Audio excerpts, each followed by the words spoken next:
നമസ്കാരം, എല്ലാ പ്രേക്ഷകർക്കും ഏറ്റവും പുതിയൊരു വീഡിയോയിലേക്ക് സ്വാഗതം. ഗുരുവായൂരിൽ യാത്ര ചെയ്ത് എത്തുന്നവരുടെ ദുരിതം, ഗുരുവായൂരിലേക്ക് വരുന്നവരുടെ ഭക്തരുടെ ദുരിതം, ഗുരുവായൂരിലേക്ക് വരുന്ന പ്രൈവറ്റ് വാഹനങ്ങളുടെ, ബസ്സുകളുടെ, അതുപോലെ ഏത് വിധത്തിൽപ്പെട്ടവരായാലും ശരി ഗുരുവായൂരിലേക്ക് യാത്ര ചെയ്തെത്തുന്നവരുടെ ഏറ്റവും വലിയ ദുരിതമാണ് ഗുരുവായൂരിലെ ട്രാഫിക് എന്ന് പറയുന്നത്. ഒരു 15-20 വർഷമായിട്ട് ഗുരുവായൂരിലെത്തുന്നവർ അനുഭവിക്കുന്ന ഒരു ദുരിതമായിരിക്കും ഇത്. മാറി മാറി വരുന്ന ഭരണകർത്താക്കൾക്ക് ഒരു തരത്തിലും ഗൗനിക്കാൻ പോലും കഴിയാത്ത വിധം ഗുരുവായൂർ വളർന്നുകൊണ്ടിരിക്കുകയാണ് ട്രാഫിക്കിൻ്റെ കാര്യത്തിൽ, ട്രാഫിക് എന്ന ദുരിതത്തിൻ്റെ കാര്യത്തിൽ.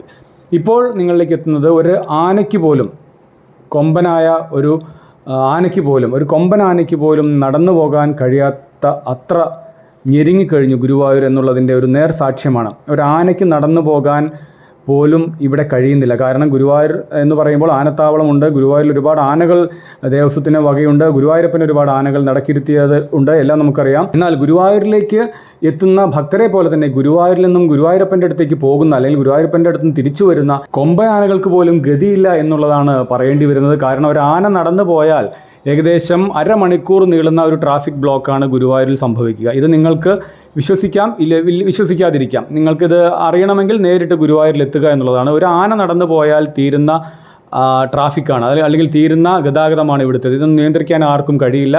ആനകൾക്ക് യഥേഷ്ടം നടക്കാനുള്ള സൗകര്യം പോലും ഗുരുവായൂരിലില്ല എന്നുള്ളത് വളരെ വിഷമിപ്പിക്കുന്ന കാര്യമാണ്. ഒരുപക്ഷെ ഇത് നേരിട്ട് കാണുമ്പോഴായിരിക്കും നിങ്ങൾക്ക് ബോധ്യപ്പെടുക. കാരണം ഗുരുവായൂരിലേക്ക് എത്തുന്ന ആനകൾ, ഗുരുവായൂരിൽ നിന്ന് നടന്നു പോകുന്ന ആനകൾ, അമ്പലത്തിൽ നിന്ന് നടന്നു പോകുന്ന ആനകൾ ആരുമാകട്ടെ, ഇവർക്ക് മര്യാദയ്ക്ക് നടന്നു പോകാൻ ഇവിടെ വഴിയില്ല. ശരിക്കും ഒരു ആന നടന്നു പോയാൽ ഇവിടെ ഏറ്റവും ചുരുങ്ങിയത് അരമണിക്കൂർ ബ്ലോക്കാണ്. അപ്പോൾ ഇത്രയും ജനങ്ങൾ ബുദ്ധിമുട്ട് അനുഭവിക്കുമ്പോൾ, അല്ലെങ്കിൽ ആനകൾ മര്യാദയ്ക്ക് നടന്നു പോകാനുള്ളൊരു സ്വാതന്ത്ര്യം അനുഭവിക്കാതെ നടന്നു പോകുമ്പോൾ അതൊന്നും വിഷയമല്ല എന്നുള്ളതാണ് അധികൃതരുടെ എപ്പോഴത്തെ നിലപാടെന്ന് നമ്മൾ മനസ്സിലാക്കേണ്ടിയിരിക്കുന്നു. കാരണം അല്ലെങ്കിൽ കൃത്യമായി ആനകൾക്ക് നടന്നു പോകാനുള്ളൊരു സൗകര്യമുള്ള വീതിയുള്ള റോഡുകൾ ഇവിടെ വരണം. ശരിക്കും ഒരു ദേശീയ തീർത്ഥാടന കേന്ദ്രം എന്നുള്ള നിലയിൽ ഇപ്പോഴുള്ള റോഡിൻ്റെ 2 ഇരട്ടി വീതി ഈ റോഡിന് അനിവാര്യമാണ് എന്നുള്ളതാണ്.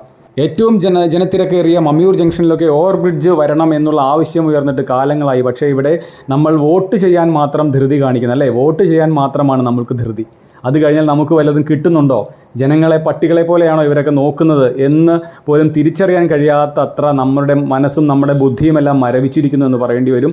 എത്രത്തോളം വോട്ടിന് ധൃതി കാണിക്കുന്നുവോ, വോട്ട് ചെയ്യാൻ ധൃതി കാണിക്കുന്നുവോ, അത്രത്തോളം തന്നെ നമ്മുടെ ആവശ്യങ്ങൾ നേടിയെടുക്കാൻ കൂടി നമ്മൾ ധൃതി കാണിക്കണം. നമ്മളത് ആവശ്യമായി പരിഗണിക്കണം. നമ്മുടേത് ആവശ്യമായി പരിഗണിക്കാത്ത ഒരാൾക്കും നമ്മൾ വോട്ട് കുത്താൻ നിൽക്കരുത് എന്നുകൂടി ഈ സമയത്ത് പറയാൻ ആഗ്രഹിക്കുകയാണ്. എന്തായാലും ഗുരുവായൂരിൻ്റെ ആവശ്യങ്ങളും ഗുരുവായൂരിലെത്തുന്ന ഭക്തരുടെ ആവശ്യങ്ങളും എല്ലാം കാലാകാലങ്ങളായി ഇങ്ങനെ അവഗണിക്കപ്പെട്ട് കിടക്കുമ്പോഴും അല്പമെങ്കിലും ആശ്വാസം എന്ന് പറയാനുള്ളത് ഗുരുവായൂർ കിഴക്കേ നടയിൽ വന്ന ഒരു മേൽപ്പാലവും ഗുരുവായൂരിൽ വന്ന 2 പാർക്കിംഗ് ഗ്രൗണ്ടുകളുമാണ്. ഇത് മാത്രമാണ് താൽക്കാലിക ആശ്വാസം. എന്നാൽ അതേസമയം പടിഞ്ഞാറൻ നടയിലൂടെ എത്തുന്ന വാഹനങ്ങളെല്ലാം തന്നെ ദുരിതം തുടരുകയാണ്. ഇതിനെല്ലാം ഒരു ദേശീയ തീർത്ഥാടനം എന്നതിലുപരി വലിയ മാറ്റങ്ങൾ വരേണ്ടതുണ്ട്. വരുമെന്ന് പ്രതീക്ഷിക്കാം. ദയവ് ചെയ്ത് നിങ്ങൾ വോട്ട് ചെയ്യുമ്പോൾ അത് പാഴാകാതെ പോകാനുള്ള ഒരു ഉറപ്പ് കൂടി രാഷ്ട്രീയക്കാരുടെ അടുത്തുനിന്ന് എടുക്കണം, അല്ലെങ്കിൽ അവരുടെ അടുത്തുനിന്ന് നമ്മൾ വാങ്ങിയിരിക്കണം എന്ന് കൂടി പറയാൻ ആഗ്രഹിക്കുന്നു. ഈ വാർത്ത നിങ്ങൾ പരമാവധി ഷെയർ ചെയ്യുക, പരമാവധി ആളുകളിലേക്ക് എത്തിക്കുക.